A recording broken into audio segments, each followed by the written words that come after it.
कुंभ राशि वालों, शनिदेव अभी आपके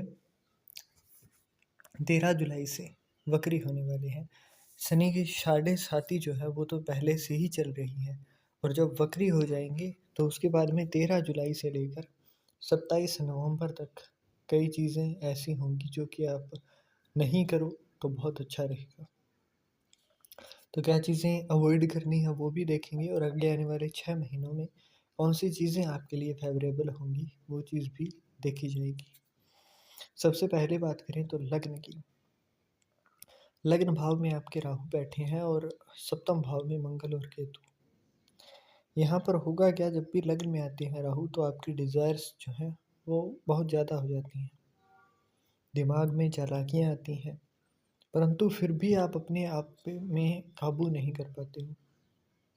शनिदेव द्वितीय भाव में है, और राहु जिस राशि में बैठे हैं वो शनिदेव ही उसके स्वामी हैं, कुंभ राशि में।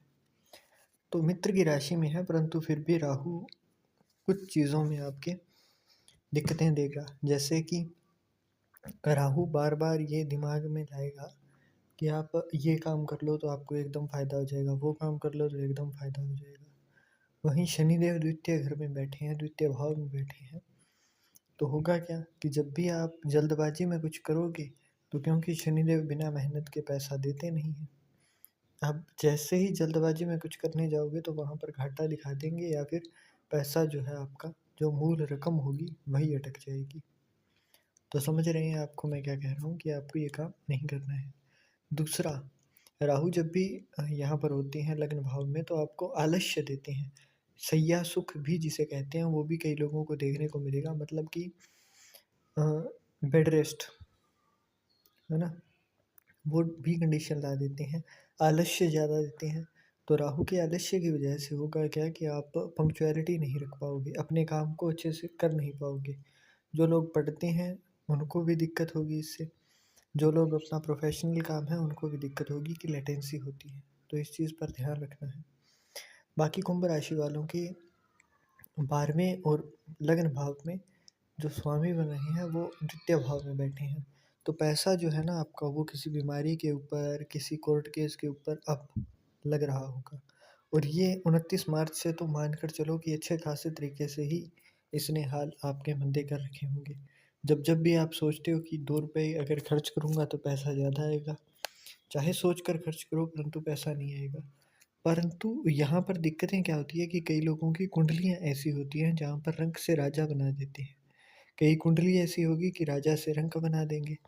तो वहाँ पर थोड़ा-सा आपकी कुंडली में भी देखना पड़ता है कि लग्न चार्ट में कहाँ पर शनिदेव है। बाकी हालात यहाँ पर थोड़े मंदे दिखाई देंगे आपके फाइनेंशियल काम में। अगर आपको यहाँ पर कोई मकान मिल रहा हो तो उसकी खरीदारी करना अच्छा रहेगा, और अगर आपसे हो सके तो चंद्रमा का दान कम से कम आप अगर मज़दूरों को कर सकें तो वो करिए। चंद्रमा का दान मतलब दूध, दूध में जैसे थोड़ी-सी शक्कर ऐड करके, मीठा पानी में शक्कर ऐड करके वो पानी अगर पिला सकें तो वो पिलाइएगा आप, वो भी आपको फ़ायदा देगा। और एक हैबिट में ला लीजिए, जब तक आपकी शनि की साढ़े साती जो है तृतीय चरण पूरा ख़त्म ना हो जाए तब तक आपको ये देना है, ताकि मेंटल पीस भी रहे, पैसा भी इधर-उधर ना लगे, क्योंकि यहाँ पर ये काम जो है वो आपका मैक्सिमम अगर आप खुला भंडारा लगाओगे तो भी 3-4 हज़ार में हो जाएगा।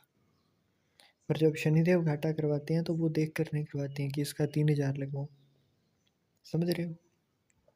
इसके साथ-साथ शुक्र जो है अभी के टाइम पर जुलाई में आपके 4th हाउस के अंदर है, जो कि अगस्त में मिथुन राशि में, और उसके बाद में 22 अगस्त के आसपास जाकर ये अगले कर्क राशि में आ जाएंगे।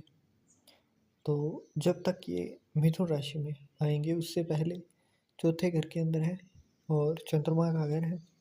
यहाँ पर होगा क्या, लग्जरियस चीज़ों को जीने का वो रिग्रेट रहेगा आपके मन में कि मैं वो भी जी लेता, मेरी ज़िंदगी यहाँ पर है, वो अनसेटिस्फैक्शन। जो लोग अमीर हैं फिर भी उनको वो जो अनसेटिस्फैक्शन है वो बार बार फील होगा। और जैसे ही अगस्त में मिथुन राशि में आएंगे वहाँ पर उस चीज़ के लिए आप कार्य भी करते हुए दिखाई देंगे। परंतु आपको खास करके 13 जुलाई से 27 नवंबर तक हर काम में बहुत ज़्यादा ओवर एक्साइटमेंट नहीं दिखानी है, दिखाओगे तो फंस जाओगे वहाँ पर ही। तो ओवर एक्साइटमेंट नहीं दिखानी है, आपके जो भी मन में हो काम करिए आप, उसमें कोई रोकथाम नहीं है, परंतु ओवर एक्साइटेड होकर कुछ भी नहीं करना है, वो चीज़ आपको दिक्कत में डालेगी। और इसके बाद में शुक्र जो है आपके वो अपने हाँ 9 अक्टूबर को तुला राशि में कन्या राशि में आ जाएंगे। और कन्या राशि में आने के बाद में यहाँ पर थोड़ा सा ओवर एंजियस होना, ज़्यादा तनाव में आना, ये चीज़ें आपको देखने को मिलेंगी। परंतु यहाँ पर क्या होगा कि जैसे ही यहाँ पर आते हैं तो जो लोग काल भैरव, काली माता इनके उपासक हैं, तो इनको यहाँ पर एक अच्छा सपोर्ट देखने को मिलेगा, क्योंकि शुक्र जो थे वो दैत्यों के गुरु थे, और यहाँ पर ये थोड़े से क्रूर जिनको माना जाता है देव, उनकी उपासना से प्रसन्न करवा देते हैं उनको जल्दी से। मतलब यहाँ पर जैसे ही अष्टम भाव में आएंगे और जो लोग इनकी पूजा करते हैं तो उनको पहले से ही जो ये सोच रहे थे कि भैया साथ नहीं मिल पा रहे हैं, तो यहाँ पर साथ मिलना शुरू हो जाएगा। जिनका भी जैसे शेयर मार्केट का काम है, क्रिप्टो का काम है, जुए का काम है, सट्टे का काम है, उनको यहाँ पर कुछ ऐसी टिप्स मिलेंगी, मतलब वो बिगिनर्स लक का हो या फिर लक भाग्य का गेम का हो, आपको अपने आप ही फायदे होते हुए दिखाई देंगे। अब गुरु की बात करें तो पंचम भाव में है, अच्छा घर है, पक्का घर है, मतलब लाल किताब का देखा जाए तो जुपिटर 5th हाउस के अंदर अपने पक्के घरों में होता है। पक्के घर में है तो आपको चने की दाल और हल्दी इन चीज़ों का दान नहीं करना है।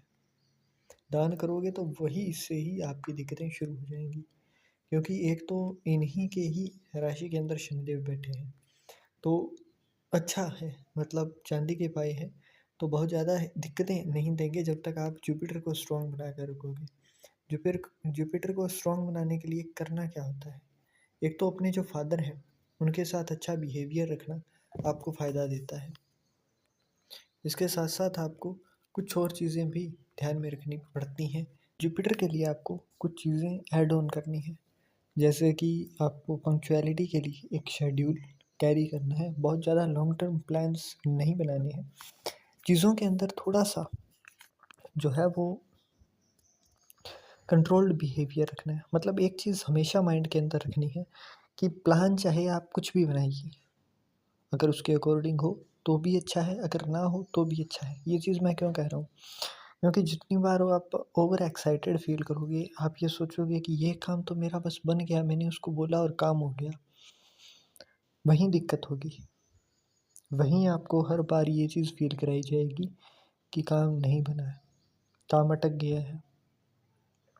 तो इस चीज़ को रोकना है तो ओवर एक्साइटेड नहीं होना है, थोड़ा सा मतलब मोडेस्ट, उदासीन जिसे कहते हैं, मतलब ना ज़्यादा खुश होना है ना ज़्यादा दुखी होना है, बिल्कुल ऐसे हो जाना है कि आपको फ़र्क नहीं पड़ता है। तो जब आप ये चीज़ बार बार करने लगेंगे तो उसके बाद में सच में ही आपका काम भी इजीली होने लगेगा। दूसरा, लॉन्ग टर्म प्लान नहीं रख रहे हो तो वहाँ पर राहु भी दिक्कत नहीं देंगे, है ना। इसके साथ साथ काले रंग की कुछ चीज़ें मैं बता रहा हूँ। एक तो काला कपड़ा लेना है 1.25 मीटर, काले उड़द, काले तिल, 4 जो कील होती है हमारी, जो दीवार में हम लगाते हैं, वो 4 कील, 1.25 लीटर मस्टर्ड ऑयल, सरसों का तेल, ये सारी चीज़ें आपने लेनी है। जो सामग्री मैंने बताई है वो आपने काले कपड़े के अंदर रखनी है, उसको गांठ नहीं लगानी है, आपने लपेट कर रखना है बस, है ना।